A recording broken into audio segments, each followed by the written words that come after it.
نحمده ونصلي على رسوله الكريم اما بعد فاعوذ بالله من الشيطان الرجيم بسم الله الرحمن الرحيم رب اشرح لي صدري ويسر لي امري واحلل عقدة من لساني يفقهوا قولي رب زدني علما اللهم فقهنا في الدين آمین یا رب العالمین۔ تو لاسٹ سیشن میں ہم نے دیکھا کہ الراجی کے انسیڈنٹ کے بعد برمعونہ کے انسیڈنٹ میں بھی 70 مسلمانوں کا قتل کر دیا گیا تھا، رائٹ؟ اور نبی صلی اللہ علیہ وسلم بنو نذیر کے پاس گئے تھے جب بنو کلاب کے 2 لوگ مارے گئے تھے، تو ان کے لیے بلڈ منی کلیکٹ کرنے کے لیے تو بنو نذیر نے نبی صلی اللہ علیہ وسلم کے خلاف کوئی چال چلی، ان کا قتل کرنا چاہا۔ تبھی جبریل علیہ السلام آ کر نبی صلی اللہ علیہ وسلم سے کہتے ہیں کہ وہ وہاں سے چلے جائیں کیونکہ ان کی جان کو خطرہ ہے، اور نبی صلی اللہ علیہ وسلم وہاں سے نکل کر مدینہ چلے گئے، اور پھر کچھ وقت بعد بنو نذیر کے ساتھ جنگ کیے اور ان کو مدینہ سے نکال دیے۔ پھر نبی صلی اللہ علیہ وسلم اپنی آرمی کو لے کر بدر کے لیے نکلتے ہیں، رائٹ؟ ابو سفیان سے جو جنگ کا وعدہ کیا تھا اس کو نبھانے کے لیے، لیکن ابو سفیان بدر نہیں پہنچتا اور مسلمان 8 دن تک وہیں رک کر واپس آ گئے۔ اس کے بعد نبی صلی اللہ علیہ وسلم کو پتہ چلا کہ غطفان کی ٹرائب مدینہ پر حملہ کرنے کی کوشش میں تھی، تو نبی صلی اللہ علیہ وسلم 1500 مسلمانوں کو لے کر غطفان کے لیے نکلے۔ اس بیٹل کو ذات الرقا بھی کہا گیا ہے کیونکہ یہ جرنی مسلمانوں کے لیے بہت پینفل تھی۔ مسلمانوں کو پیدل چلنا پڑا اور ان کے پیروں میں زخم آ گئے تھے، ان کے پیروں سے خون بہہ رہا تھا، جس کی وجہ سے وہ اپنے پیروں میں پٹیاں باندھ کر چل رہے تھے، جس کو ذات الرقا کہا گیا، ٹھیک ہے؟ تو جب مسلمان غطفان کی ٹرائب پر حملہ کرنے پہنچے تو وہاں ان لوگوں کو اس بات کے بارے میں پتہ چل گیا تھا اور ان کی آرمی مسلمانوں کو دیکھ کر بھاگ گئی، ان کے لوگ مسلمانوں کو دیکھ کر بھاگ گئے اور پیچھے وہ لوگ اپنا بہت سارا سامان چھوڑ گئے، ٹھیک ہے، جو ان مسلمانوں کو مال غنیمت کے طور پر مل گیا تھا۔ اور اسی دوران اللہ نے صلاۃ الخوف کی آیات نازل کیے جس میں مسلمانوں سے کہا گیا تھا کہ وہ سفر کے وقت اپنی نماز کو چھوٹی کر سکتے ہیں اور جنگ کے وقت صلاۃ الخوف پڑھ سکتے ہیں۔ صلاۃ الخوف وہ نماز تھی جس میں 2 گروپس بنائے جاتے ہیں، مطلب جو آرمی تھی ان کو 2 گروپس میں ڈیوائیڈ کیا جائے گا، ایک گروپ پہلے صلاح پڑھے گا اور دوسرا گروپ ان کو گارڈ کرے گا، پھر دوسرا گروپ پڑھے گا اور پھر پہلا گروپ ان کو گارڈ کرے گا، ٹھیک ہے؟ تو اب اس کے بعد کیا ہوا؟ جب مسلم آرمی مدینہ لوٹ رہے تھے تو غطفان کے باہر وہ لوگ کیمپ کیے، ٹھیک ہے، ریسٹ کرنے کے لیے۔ تو ان کی آرمی میں سے 2 صحابہ تھے جن کو رات میں ان مسلمان کی آرمی کو پہرے داری دینی تھی، ان کی رسپانسبلٹی تھی بیسکلی، ٹھیک ہے، ان کو گارڈ کرنا تھا۔ ان میں سے ایک مہاجر تھے اور ایک انصاری صحابی تھے۔ تو جو انصاری صحابی تھے وہ مہاجر صحابی سے بولے کہ آپ پہلے آرام کرو تاکہ میں پہرے داری دوں گا، اور جب آپ پہرے داری دیں گے تو میں آرام کر لوں گا۔ تو یہ جو مہاجر صحابی تھے یہ عمار بن یاسر تھے، ٹھیک ہے، تو وہ سو گئے، اور جو ان کے ساتھ والے صحابی تھے یہ جاگ رہے تھے، اور انہوں نے سوچا کہ جب میں جاگ ہی رہا ہوں تو میں نماز بھی پڑھ لیتا ہوں۔ تو جب صحابی نماز پڑھ رہے تھے تو غطفان کا ٹرائب کا ایک آدمی ان کو دیکھ لیتا ہے اور ان پر تیر چلاتا ہے۔ تو یہ جو صحابی تھے وہ اپنے ہاتھ سے اس تیر کو نکال کر نماز کنٹینیو کر رہے تھے، اتنے میں ہی وہ کافی سارے اور تیر چلاتا ہے، اور یہ صحابی جو نماز پڑھ رہے تھے وہ اور برداشت نہیں کر سکے اور وہ گر گئے۔ تو جیسے ہی عمار بن یاسر رضی اللہ عنہ اٹھے، انہوں نے پوچھا کہ ان کی حالت دیکھ کر کہ تم نے ایسا کیوں کیا، تم نے مجھے جگایا کیوں نہیں؟ تو صحابی نے کہا کہ میں نے سوچا کہ میں نماز کمپلیٹ کر لوں گا پھر آپ کو جگا دوں گا، لیکن میں ایسا کر نہیں سکا۔ تو دیکھیے اس انسیڈنٹ سے بھی نماز کی فضیلت پتہ چلتی ہے، اس کی امپورٹنس پتہ چلتی ہے۔ دیکھا جائے تو جتنا بھی عبادت کا حکم آیا ہے ان سب میں ایکسیپشنز ہیں، رائٹ؟ لیکن نماز کے لیے کوئی ایکسیپشن نہیں ہے۔ جیسے اگر کوئی بیمار ہو تو وہ روزہ چھوڑ سکتا ہے، رائٹ؟ جس کے پاس پیسے نہیں ہو تو وہ اس کے اوپر حج فرض نہیں ہے، لیکن نماز کے لیے کوئی ایکسیپشن نہیں ہے۔ چاہے انسان بیمار بھی کیوں نہ ہو تب بھی اس کو نماز پڑھنا ہے، وہ نماز نہیں چھوڑ سکتا۔ اگر وہ کھڑ کے نہ پڑھ سکے تو پھر وہ بیٹھ کے پڑھے، اگر بیٹھ کے نہیں پڑھ سکتے تو پھر وہ لیٹ کر پڑھے یا پھر اشاروں سے پڑھے، لیکن نماز چھوٹنی نہیں چاہیے، رائٹ؟ تو اب اس کے بعد ایک اور انسیڈنٹ نریٹ کیا گیا تھا۔ جب مسلمان مدینہ واپس آ رہے تھے تو وہ راستے میں کہیں اور رکے، ٹھیک ہے، وہ لوگ سب تھک گئے تھے، تو جیسے ہی وہ لوگ ریسٹ کرنے کے لیے رکے تو صحابہ سب سو گئے تھے، اور نبی صلی اللہ علیہ وسلم بھی ایک جھاڑ کے نیچے ریسٹ کر رہے تھے، ان کو بھی نیند لگ گئی تھی۔ تبھی وہاں سے ایک بیڈوئن آدمی جا رہا تھا۔ جب اس نے دیکھا کہ مسلمان آرمی سب سو رہی ہے تو وہ نبی صلی اللہ علیہ وسلم کے پاس آیا اور اس نے نبی صلی اللہ علیہ وسلم کی تلوار اٹھا لی۔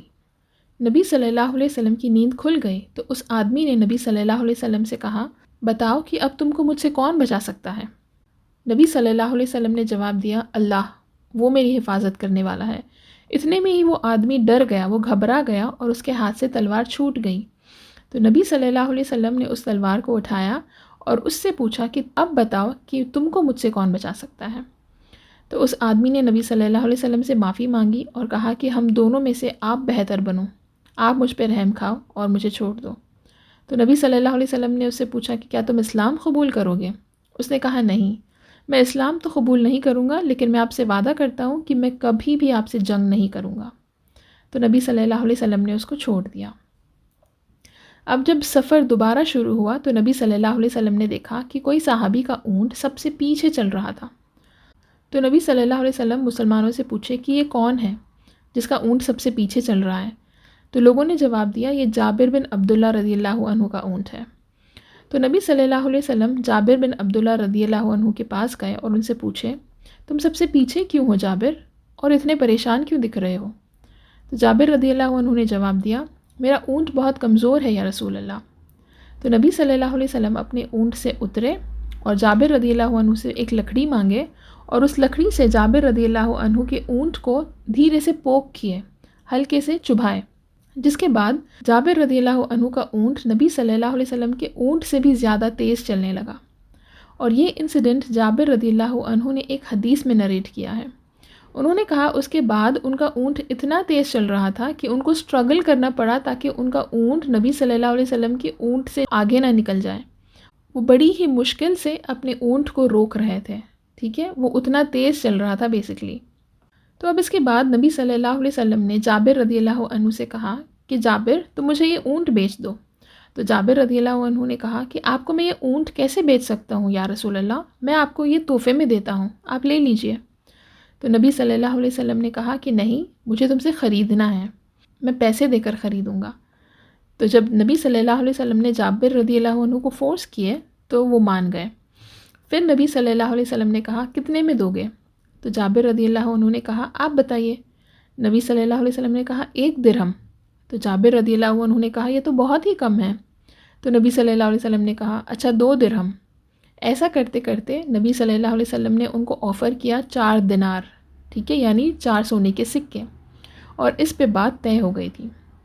تو دیکھیے بیسکلی جابر بن عبداللہ رضی اللہ عنہ اس وقت بہت ینگ تھے، ٹھیک ہے، اور بہت غریب بھی تھے۔ ان کے والد جنگ احد میں شہید ہو گئے تھے اور ان کے پیچھے ان کی کئی لڑکیاں تھیں، یعنی جابر رضی اللہ عنہ کی کئی بہنیں تھیں، اور ان سب کی ذمہ داری جابر رضی اللہ عنہ پر تھی۔ اور اس کے ساتھ ساتھ ان کے والد کا کچھ قرضہ بھی تھا جس کو جابر رضی اللہ عنہ کو پھیرنا تھا۔ تو نبی صلی اللہ علیہ وسلم نے جب یہ سب سنا تو ان سے پوچھا کہ کیا تم نے نکاح کیا ہے؟ تو جابر رضی اللہ عنہ نے کہا جی ہاں۔ نبی صلی اللہ علیہ وسلم نے پوچھا کیا وہ عمر میں تم سے بڑی ہے یا چھوٹی ہے؟ جابر رضی اللہ عنہ نے کہا کہ وہ عمر میں مجھ سے بڑی ہے یا رسول اللہ۔ تو نبی صلی اللہ علیہ وسلم نے کہا تم نے ایسا کیوں کیا؟ تم اگر چاہتے تو اپنی عمر والی لڑکی سے یا چھوٹی عمر والی لڑکی سے نکاح کر سکتے تھے اور تم لوگ ایک دوسرے کے ساتھ خوش رہتے، کھیلتے، رائٹ؟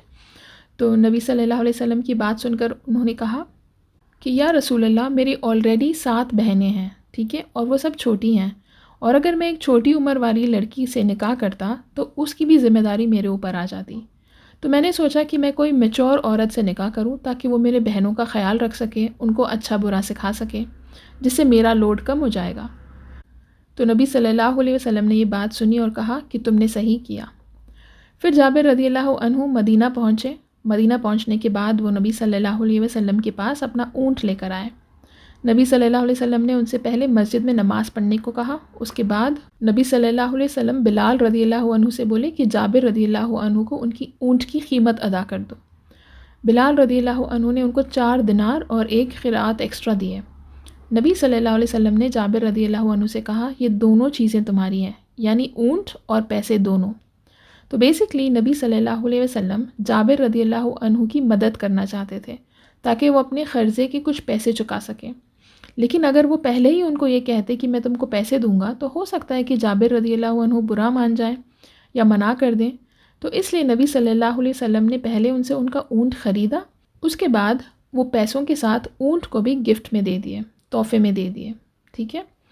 تو اس سے پتہ چلتا ہے نبی صلی اللہ علیہ وسلم کا کیریکٹر کہ وہ اپنے صحابہ کا کتنا خیال رکھتے تھے، رائٹ؟ ان کو پتہ تھا کہ کس کا کیا حال ہے، کہ کون کیسا ہے، وہ سب کے بارے میں جانتے تھے اور سب کا خیال رکھتے تھے۔ تو اب غطفان کے ایکسپیڈیشن کے بعد یہ لوگ سب مدینہ آ گئے تھے، رائٹ؟ اور یہ شعبان کا مہینہ تھا۔ تو اب شعبان کے مہینے کے بعد یعنی رمضان میں اللہ سبحانہ و تعالیٰ نے فاطمہ رضی اللہ عنہا اور علی رضی اللہ عنہ کو اولاد دیے، ان کو لڑکا ہوا اور یہ ان کی پہلی اولاد تھی۔ تو علی رضی اللہ عنہ ان کو نبی صلی اللہ علیہ وسلم کے پاس لے کر آئے۔ نبی صلی اللہ علیہ وسلم ان کو دیکھ کر بہت زیادہ خوش ہو گئے اور ان سے ان کا نام پوچھے۔ تو علی رضی اللہ عنہ نے کہا حرب، میں نے ان کا نام حرب رکھا، اس کا مطلب جنگ، ٹھیک ہے؟ حرب کا مطلب ہے جنگ۔ تو دیکھیے علی رضی اللہ عنہ خود ایک واریر تھے، اس لیے انہوں نے نام بھی ویسے ہی چنا۔ لیکن نبی صلی اللہ علیہ وسلم نے جب یہ نام سنا تو انہوں نے کہا نہیں، یہ حسنہ ہے، یہ بہت خوبصورت ہے، تو اس کا نام ہوگا حسن۔ تو اس طرح حسن رضی اللہ عنہ کا نام حسن پڑا۔ اور پھر جب علی رضی اللہ عنہ کے دوسرے بیٹے ہوئے تو علی رضی اللہ عنہ نے ان کا نام رکھا حسین، یعنی چھوٹا حسن، ٹھیک ہے؟ تو اب اس کے بعد ایک اور غزوات ہوئی جو تھی بنو مستلق کے ساتھ، اس لیے اس غزوات کو غزوائے بنو مستلق کہا گیا یا پھر غزوائے مریسی بھی کہا گیا۔ تو مریسی اس لیے کہا گیا کیونکہ یہ ایک پونڈ کا نام تھا جہاں پر بنو مستلق رہتے تھے، ٹھیک ہے، جہاں سے وہ پانی لیتے تھے۔ تو بنو مستلق کی ٹرائب کون تھی؟ یہ ایک بہت بڑی ٹرائب تھی جو مکہ کے باہر رہتی تھی۔ یہ مدینہ کے ساؤتھ میں تھی اور مکہ کے نارتھ میں تھی، ٹھیک ہے، بیسکلی مدینہ اور مکہ کے بیچ میں تھی۔ اور یہ ٹرائب کا مکہ والوں سے بہت گہرا رشتہ تھا، بہت گہری دوستی تھی دونوں میں، اور یہ عبد المطلب کے وقت سے تھی، ٹھیک ہے۔ اور جنگ احد کے وقت بھی بنو مستلق مکہ کے مشرکون کو کافی سپورٹ کیے، انہوں نے جنگ میں کافی پیسے بھی لگائے۔ یاد ہے نا، ہم نے ڈسکس کیا تھا کہ مکہ کے مشرکون کے پاس جنگ کے لیے پیسے نہیں تھے جنگ احد میں، تو انہوں نے کیا کیا، جو دوسرے ٹرائبس تھے ان سے جا کر مدد لی۔ تو بنو مستلق بھی ان میں سے ایک ٹرائب تھی جو ان لوگوں کی مدد کی۔ تو اب بنو مستلق مسلمانوں پر حملہ کرنے کی تیاری کر رہے تھے کیونکہ وہ ان کے دشمن تھے، اور اس کی نیوز نبی صلی اللہ علیہ وسلم کو ملی۔ تو جیسے ہر بار ہوتا تھا جب کوئی نیوز ملتی تھی نبی صلی اللہ علیہ وسلم کو کسی ٹرائب کے حملہ کرنے کی، تو وہ پہلے کسی کو بھیج کر کنفرم کرواتے تھے، اس کے بعد وہ ٹرائب ان تک پہنچنے سے پہلے یہ لوگ ان پر سرپرائز اٹیک کرتے تھے، رائٹ؟ تو اس بار بھی ویسے ہی ہوا۔ نبی صلی اللہ علیہ وسلم کو جیسے یہ نیوز ملی، وہ پہلے پتہ کیے اور پھر انہوں نے پلان کیا اور پرو ایکٹیولی ان پر حملہ کرنے کی کوشش کی۔ تو نبی صلی اللہ علیہ وسلم اس غزوات میں اراؤنڈ 700 مسلمانوں کو لے کر ان پر سرپرائز حملہ کرنے کے لیے گئے، اور جیسے ہی یہ لوگ مریسیہ کے پاس پہنچے، اس جگہ پر پہنچے، تو بنو مستلق کے لوگ، ان کو پتہ چل گیا تھا کہ مسلمان ان پر حملہ کرنے آ رہے ہیں، تو وہ اپنے مال اور اپنے بیوی بچوں کو سب کو چھوڑ کر سارے آدمی وہاں سے بھاگ گئے، ٹھیک ہے؟ یعنی سارے آدمی وہاں سے بھاگ گئے اپنے پیچھے اپنے بیوی بچوں کو اور اپنے سارے مال کو چھوڑ کر، کیونکہ انہوں نے سوچا بھی نہیں تھا کہ مسلمان ان پر ایسا سڈن حملہ کریں گے، اور اس وقت ان کو کچھ نہیں سوجا تو وہ لوگ بھاگ گئے۔ تو نبی صلی اللہ علیہ وسلم اب جو ان کے گھر والے تھے جو رہ گئے تھے پیچھے، ان کو بندی بنا لیے، ان کو کیپٹیوز بنا لیے۔ تو اب جب ان کو کیپٹیوز بنا لیا گیا، غلام بنا لیا گیا، تو نبی صلی اللہ علیہ وسلم نے ان لوگوں کو مسلمانوں میں ڈسٹریبیوٹ کر دیا، ٹھیک ہے، تاکہ ہر کسی کو کوئی کیپٹیو ملے، کوئی غلام ملے۔ تو اس میں بنو مستلق کی لیڈر حارث کی بیٹی بھی تھی، ٹھیک ہے، وہ بھی ان میں موجود تھی، ان کا نام تھا جویریہ۔ یہ ثابت بن قیس رضی اللہ عنہ کو کیپٹیو کی طرح ملی، ان کی غلام بنی۔ تو اس وقت جو غلام ہوتے تھے ان کے ساتھ کانٹریکٹس بھی ہوتے تھے، جہاں پر اگر غلام چاہے تو کچھ پیسے دے کر اپنی آزادی لے سکتا ہے۔ تو جویریہ رضی اللہ عنہ نے بھی ثابت رضی اللہ عنہ سے کہا کہ میں تو ایک چیف کی بیٹی ہوں، تو میں چاہتی ہوں کہ آپ مجھے آزاد کر دو، جس کے بدلے میں آپ کو پیسے دے دوں گی۔ تو ثابت رضی اللہ عنہ مان گئے۔ تو اب یہ نبی صلی اللہ علیہ وسلم کے پاس آئی مدد مانگنے کے لیے۔ انہوں نے کہا کہ مجھے پیسوں کی ضرورت ہے، کہ میں اپنے آپ کو آزاد کرنا چاہتی ہوں۔ تو نبی صلی اللہ علیہ وسلم نے ان سے پوچھا کہ کیا میں تم کو اس سے بہتر کچھ دوں؟ تو انہوں نے پوچھا اس سے بہتر کیا چیز ہو سکتی ہے کہ آپ مجھے آزاد کرو، کہ آپ مجھے پیسے دو؟ تو نبی صلی اللہ علیہ وسلم نے کہا کہ اگر تم چاہو تو تم مجھ سے نکاح کر سکتی ہو، میں تمہاری قیمت ادا کر دوں گا تمہاری مہر کی طرح، اور تم سے نکاح کر لوں گا، کیا تمہیں یہ منظور ہے؟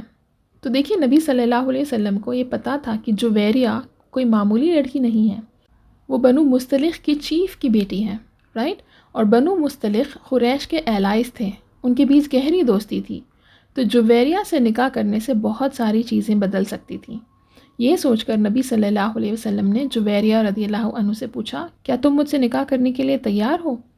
تو جویریہ رضی اللہ عنہ کا جواب تھا، ہاں مجھے یہ منظور ہے، کیونکہ دیکھیے نبی صلی اللہ علیہ وسلم بھی قریش تھے، رائٹ؟ اور ساتھ ساتھ وہ ایک لیڈر بھی تھے، اور وہ بھی ایسے لیڈر جس سے ڈر کے بنو مستلق کے مرد ہی اپنے گھر والوں کو چھوڑ کر بھاگ گئے۔ پتہ نہیں ان کے آدمی کب واپس لوٹیں گے بھی یا نہیں، اور یہ مسلمانوں کو دیکھ رہی تھی، ان کے ساتھ رہ رہی تھی کہ ان کی تربیت کیسی ہے، کہ وہ لوگ ان کے ساتھ کیسے سلوک کر رہے ہیں، رائٹ؟ یاد ہے نا جنگ بدر کے کیپٹیوز بھی جب لائے گئے تھے تو نبی صلی اللہ علیہ وسلم نے کہا تھا کہ سب کے ساتھ اچھا سلوک کرو، تو ان کے ساتھ بھی بہترین سلوک ہو رہا تھا، اور یہ سب کچھ دیکھ رہی تھی۔ اور سب سے بڑی بات تو یہ تھی کہ جب ان کا نکاح ہوگا نبی صلی اللہ علیہ وسلم سے تو وہ مدینہ کی لیڈر کی بیوی ہوں گی، رائٹ؟ ان کا رتبہ اور بھی بڑھ جائے گا۔ یہ سوچ کر وہ مان گئی، اور اس طرح ان لوگوں کا نکاح ہو گیا۔ نبی صلی اللہ علیہ وسلم کا نکاح جویریہ رضی اللہ عنہ سے ہوا۔ تو کہا گیا ہے کہ جب مسلمانوں کو یہ پتہ چلا کہ نبی صلی اللہ علیہ وسلم نے جویریہ سے نکاح کر لیا، تو ان لوگوں کو لگا کہ اب بنو مستلق کے لوگ نبی صلی اللہ علیہ وسلم کے رشتہ دار ہوئے، تو اب یہ کیسے ہو سکتا ہے کہ یہ لوگ نبی صلی اللہ علیہ وسلم کے رشتہ داروں کو بندی بنا کر رکھیں؟ تو اس لیے انہوں نے سب کو آزاد کر دیا، یعنی کہ ساری بنو مستلق کے لوگ جو بندی بنائے ہوئے تھے اب ان کو آزاد کر دیے، ان سب کو آزادی مل گئی۔ تو اب کچھ وقت بعد بنو مستلق کے جو آدمی تھے وہ نبی صلی اللہ علیہ وسلم کے پاس آئے، کیونکہ آخر وہ کب تک چھپے ہوئے رہتے، ان کو کبھی نہ کبھی تو آ کر اپنے گھر والوں کو چھڑانا تھا، رائٹ؟ اور یہ ان کی عزت پر آ گئی تھی کہ وہ لوگ اپنی بیوی بچوں کو مسلمانوں کے پاس چھوڑ کر بھاگ گئے، رائٹ؟ اور ان کی بیوی بچے مسلمانوں کے غلام ہیں۔ تو یہ سوچ کر بنو مستلق کے چیف اور اس کے ساتھ اور کچھ لوگ نبی صلی اللہ علیہ وسلم کے پاس آئے، اور جب ان سے آ کر ملے تو انہوں نے دیکھا کہ وہاں کا ماحول ہی الگ ہے۔ انہوں نے سوچا کہ ان کے گھر والوں کے ساتھ پتہ نہیں کتنا برا سلوک ہو رہا ہوگا، لیکن بات تو کچھ اور ہی تھی، سب لوگ آرام سے رہ رہے تھے۔ تو بنو مستلق کے چیف نبی صلی اللہ علیہ وسلم کے پاس گئے اور ان سے جویریہ کو لے جانے کے لیے پوچھے۔ نبی صلی اللہ علیہ وسلم نے کہا کہ اگر وہ چاہے تو وہ جا سکتی ہیں، آپ ان سے پوچھ لو۔ تو جب جویریہ رضی اللہ عنہ سے پوچھا گیا تو انہوں نے کہا کہ نہیں، میں نہیں آؤں گی، مجھے یہیں رہنا ہے۔ تو جب بنو مستلق کے لیڈر نے یہ سنا اور ساتھ ساتھ یہ دیکھا کہ مسلمان کیسے ہیں، ان کی تربیت کیسی ہے، اور وہ لوگ ان کے ساتھ کیسے رہ رہے ہیں، ان کے لوگوں کے ساتھ کیسا سلوک کر رہے ہیں، تو یہ ان کے دل کو چھو گئی، تو یہ بات ان کے دل کو چھو گئی اتنا کہ انہوں نے امیجیٹلی اسلام قبول کر لیا، ٹھیک ہے؟ تو اب جب لیڈر نے اسلام قبول کیا تو آٹومیٹکلی سارے ٹرائب والے بھی اسلام قبول کر لیے، کیونکہ جو لیڈر کا مذہب ہے وہی ان کا بھی مذہب ہوگا، رائٹ؟ تو نبی صلی اللہ علیہ وسلم نے بنو مستلق کو آزاد بھی کیا اور ساتھ ساتھ ان کا سارا مال جو لے لیے تھے اس کو بھی واپس لوٹا دیے۔ تو سارے کے سارے بنو مستلق کے ٹرائب کے لوگ واپس اپنے اپنے گھروں کو اپنا مال لے کر چلے گئے۔ بس فرق کیا تھا؟ بس فرق اتنا تھا کہ پہلے وہ لوگ شرک پہ تھے اور اب وہ لوگ مسلمان ہو گئے۔ پہلے وہ لوگ مسلمانوں کے دشمن تھے، اب وہ مسلمانوں کے دوست ہو گئے۔ سبحان اللہ۔ اور یہ کیسے ہوا؟ جویریہ کے ساتھ نبی صلی اللہ علیہ وسلم کا نکاح ہونے کی وجہ سے، رائٹ؟ تو جویریہ رضی اللہ عنہ کی وجہ سے بنو مستلق کو آزادی بھی ملی اور وہ لوگ مسلمان بھی ہو گئے۔ اس نکاح کے پیچھے بھی یہی حکمت تھی، ٹھیک ہے؟ تو اس کے بعد اب ایک اور انسیڈنٹ ہوتا ہے جس میں ایک انصاری صحابی اور ایک مہاجر صحابی کے بیچ بحث ہوتی ہے، اور دونوں اس بحث کے دوران، اس آرگیومنٹ کے دوران دونوں میں جھگڑا ہوتا ہے، اور دونوں اپنے اپنے لوگوں کو بلاتے ہیں۔ جو انصاری صحابی تھے وہ انصار کو پکارے، اور جو مہاجر تھے وہ مکہ کے مسلمانوں کو بلائے، ٹھیک ہے؟ تو اب کیونکہ بات بڑھ رہی تھی اور نبی صلی اللہ علیہ وسلم کو یہ بات معلوم ہوئی تو نبی صلی اللہ علیہ وسلم فوراً ان کے پاس پہنچے، ان لوگوں کو سمجھائے کہ یہ سب غلط ہے، کہ یہ جہالت ہے، کہ تم لوگ ایک دوسرے کے بھائی ہو تو ایسے دشمنی کے کام مت کرو، تم کو ایک دوسرے کے بھائی بن کر رہنا ہے۔ تو نبی صلی اللہ علیہ وسلم کی باتوں کو سن کر وہ خاموش ہو گئے، ان کو سمجھ میں آ گیا کہ وہ غلط تھے، اور پھر وہ لوگ مل گئے، بیسکلی ایک دوسرے سے مل لیے۔ لیکن اس انسیڈنٹ میں منافقون ایکسپوز ہوئے، ٹھیک ہے؟ اور وہ کون تھے؟ عبداللہ بن ابی۔ تو عبداللہ بن ابی وہ منافقون کا لیڈر تھا، رائٹ؟ جب اس کو یہ بات پتہ چلی کہ مسلمانوں کے بیچ جھگڑا ہوا ہے تو وہ بہت خوش ہوا، کیونکہ وہ ہمیشہ سے ان کے بیچ جھگڑا کروانا چاہتا ہے، رائٹ؟ ان کو الگ الگ کرنا چاہتا ہے۔ وہ مسلمانوں میں ہی رہ کر مسلمانوں کے خلاف پلان کرتا تھا. کبھی قریش کے پاس جا کر ان کے ساتھ پلان کرتا تھا، کبھی یہود کے پاس جا کر ان کے ساتھ پلان کرتا تھا، رائٹ. تو اب جب اس کو پتہ چلا کہ مسلمان جھگڑ رہے ہیں تو وہ بہت خوش ہوا. لیکن پھر جب اس کو یہ بات معلوم ہوئی کہ نبی صلی اللہ علیہ وسلم نے آ کر اس جھگڑے کو روک دیا تو اس کو بہت غصہ آیا، اور وہ غصے میں نبی صلی اللہ علیہ وسلم کے لیے اور مسلمانوں کے لیے بہت بری باتیں کی. اور یہ جو باتیں کی اس نے، اس کو ایک صحابی زید بن ارقم رضی اللہ عنہ نے سن لیا، اور وہ جا کر نبی صلی اللہ علیہ وسلم کو یہ بات بتائے کہ عبداللہ بن ابی نے ان کے خلاف بہت بری باتیں کی. تو نبی صلی اللہ علیہ وسلم نے عبداللہ بن ابی کو بلایا اور اس سے پوچھا کیا تم نے ایسا کچھ کہا ہے؟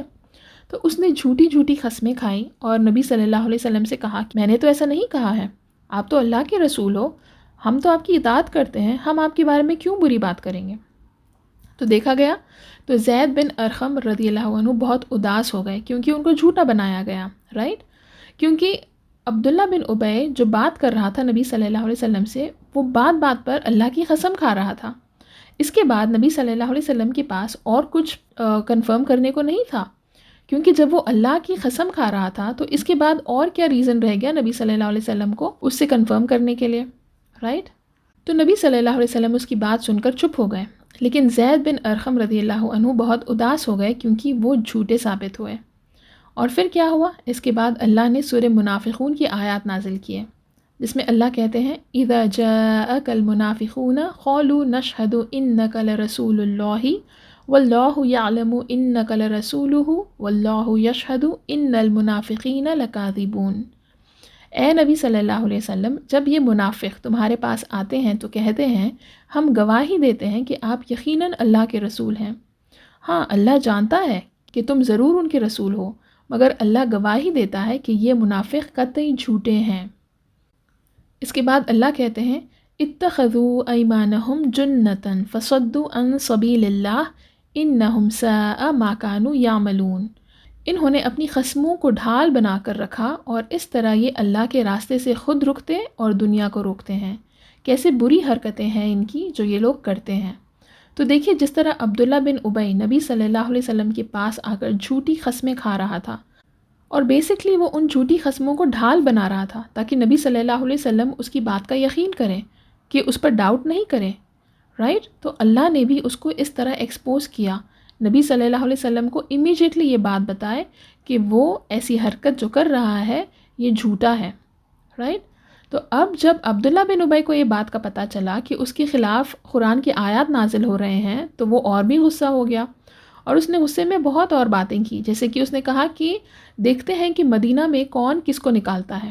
یعنی بیسکلی وہ چاہتا تھا کہ وہ نبی صلی اللہ علیہ وسلم کو اور مسلمانوں کو مدینہ سے نکال دیں. اب جب عمر رضی اللہ عنہ کو یہ سب بارے میں پتہ چلا، ان سب باتوں کے بارے میں پتہ چلا، تو ان کو بہت غصہ آیا، اور ہم سب تو جانتے ہیں کہ ان کا غصہ کیسا تھا. انہوں نے نبی صلی اللہ علیہ وسلم سے کہا کہ اگر آپ کہو تو میں عبداللہ بن ابی کو ابھی ختم کر دوں گا. تو نبی صلی اللہ علیہ وسلم نے ان کو روک دیا اور کہا کہ یہ صحیح نہیں ہے، کیونکہ لوگوں کی نظر میں عبداللہ بن ابی مسلمان ہیں تو لوگ یہی کہیں گے کہ محمد صلی اللہ علیہ وسلم وہ اپنے ساتھیوں کا قتل کرتا ہے، اور اس کی وجہ سے لوگ اسلام پر آنے کے لیے ڈریں گے. تو اس لیے نبی صلی اللہ علیہ وسلم نے عمر رضی اللہ عنہ کو روک دیا. اب اس کے بعد عبداللہ بن ابی کے بیٹے، ان کا نام بھی عبداللہ تھا، وہ نبی صلی اللہ علیہ وسلم کے پاس آئے اور بولے کہ میں نے سنا کہ آپ میرے والد کا قتل کرنا چاہتے ہو.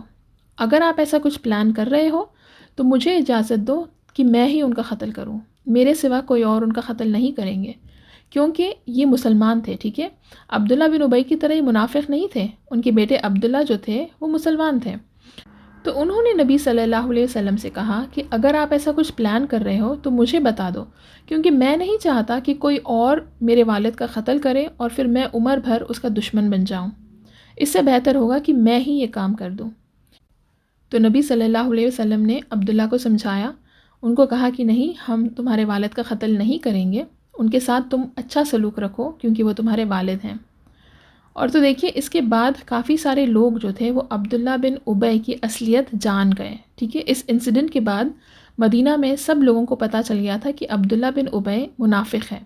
ٹھیک ہے، اس کے دل میں کچھ اور ہے لیکن وہ بولتا کچھ اور ہے. اور وہ دل سے مسلمانوں کا دشمن ہے. ٹھیک ہے.